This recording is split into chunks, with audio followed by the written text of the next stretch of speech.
শবে কদরের রাত্রে মহিলাদের হায়েজ হইলে বা মাসিক হইলে কি কি আমল করতে পারবে এবং কি কি আমল করতে পারবে না। মা বোনেরা অনেক সময় মনে করে যে আমি তো অসুস্থ, আমার সমস্যা, আমার মনে হয় আর কোনো আমল নাই, নাক ডাকায় ঘুমাই। না, আপনার আমল আছে, আপনাকে আমল করতে হবে। প্রিয় ভাইয়েরা লক্ষ্য করুন, মা বোনেরা খুব খেয়াল করে শুনুন, একজন মহিলার যখন পিরিয়ড শুরু হয় তখন 6টি কাজ তার জন্য নিষিদ্ধ করা হয়েছে। মা বোনদের যখন পিরিয়ড শুরু হয়ে যায় তখন তাদের জন্য 6টি কাজ নিষেধ। আর কি কি করতে পারবে আমি বলছি, তবে 6টি বিষয় আগে মেসেজ দিয়ে নিই। 1 নম্বরে হলো সেই বোন সালাত আদায় করতে পারবে না যেই মা বোনের পিরিয়ড শুরু হয়ে গেছে, যে মহিলার পিরিয়ড শুরু হয়ে গেছে, সে সালাত আদায় করতে পারবে না, নামাজ পড়তে পারবে না, নামাজ পড়তে পারবে না। 2 নম্বরে রমজানের রোজা রাখতে পারবে না। 3 নম্বরে হলো বাইতুল্লাহ শরীফ তাওয়াফ করতে পারবে না, যদি অসুস্থ অবস্থায় থাকে, পিরিয়ড অবস্থায় বাইতুল্লাহ শরীফ তাওয়াফ করতে পারবে না।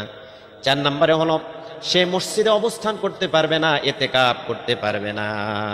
5 নম্বরে যেই মহিলার পিরিয়ড শুরু হয়ে গেছে স্বামীর সঙ্গে ফিজিক্যালি মিলামিশা করতে পারবে না।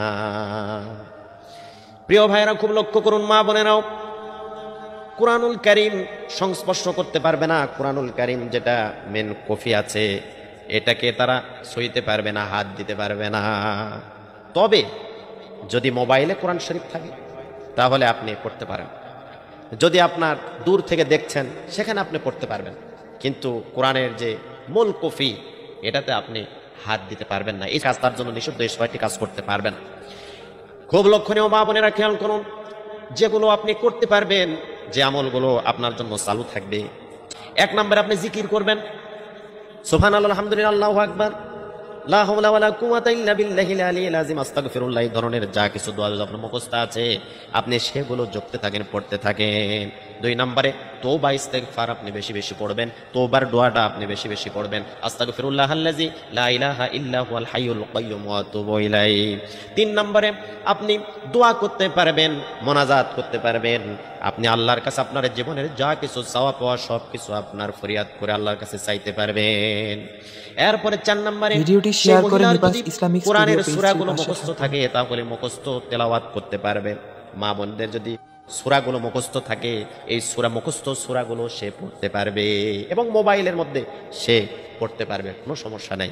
তাহলে এখান থেকে বোঝা গেল যে 6টি বিষয় বাদ দিয়ে আপনি যথাযথ যেগুলো আমলের কথাগুলো বললাম মা বোনেরা, এগুলো আমল করবেন। শুয়ে থাকার ঘুমানোর সময় নাই, কদরের রাত্রিগুলোতে অত্যন্ত গুরুত্বপূর্ণ, যা চাবেন আল্লাহ পাক সেগুলো দেওয়ার জন্য প্রস্তুত আছেন। কদরের রাত্রিতে আপনি জেগে জেগে আল্লাহ রাব্বুল আলামিনের কাছে এই ইবাদত যেগুলো আপনার জন্য করা জায়েজ আছে এবং করার সুযোগ আছে, যে আমলগুলো প্রতিপালন করার জন্য আল্লাহ রাব্বুল আলামিন সুযোগ দিয়েছেন, এগুলো আপনি বেশি বেশি করে আল্লাহর কাছে হাত তুলে ফরিয়াদ করবেন যে মালিক আমার সওয়াব পাওয়া যা কিছু আপনার আল্লাহর কাছে তুলে ধরুন। আল্লাহ রাব্বুল আলামিন এই আমলগুলো, এই 6টি আমল বাদ দিয়ে যেগুলো আমল করার কথা বললাম, এগুলো আমল আল্লাহ রাব্বুল আলামিন যেন মা বোনদেরকে যথাযথ পালন করার তৌফিক দান করেন, আমিন।